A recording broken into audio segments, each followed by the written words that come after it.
For the city of Memphis, it's been 3 days since the historic Clayborn Temple burned down, and still there's a lot of unanswered questions as fire officials investigate what caused it.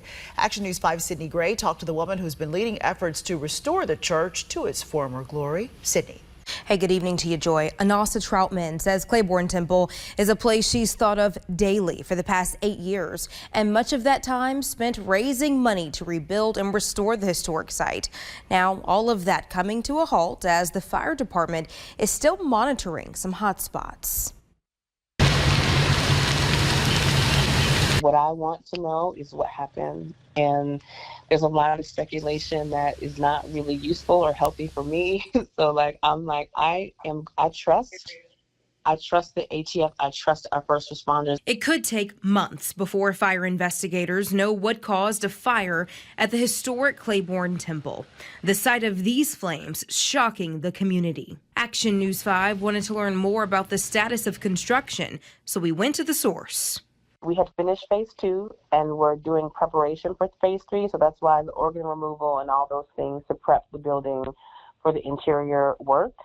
So we were not in active construction when the building caught fire. Anasa Troutman, the woman leading efforts to restore Clayborn, says their organization raised between $8 and $9 million through private donors and organizational partners before the fire. And they were in the middle of raising an additional $25 million for the interior. We were again in the process of building and executing a capital campaign that we literally, like the day of the fire, we were working to finalize the case statement for the new capital campaign. And so we were quietly raising money. We had not gotten into a full swing campaign yet. The organ was removed in October 2024, and Troutman mentioned Clayborn was not in active construction. She says there wasn't a set date for work to start again, but they were shooting for the top of the year. We're also told Grinder, Tabor & Grinder Incorporated is the contractor.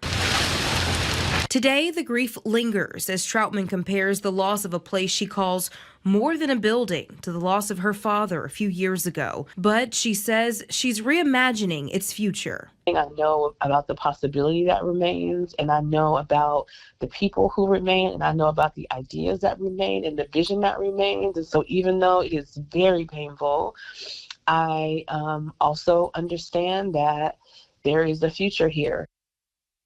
Well, according to my conversation with Troutman, the fire department is at Clayborn just in case hotspots flare up in the bell tower, citing stability concerns. She said she was told their investigation could take up to 3 months. Now, we did reach out to MFD ourselves today, but have not heard back. In studio, Sydney Gray, Action News 5.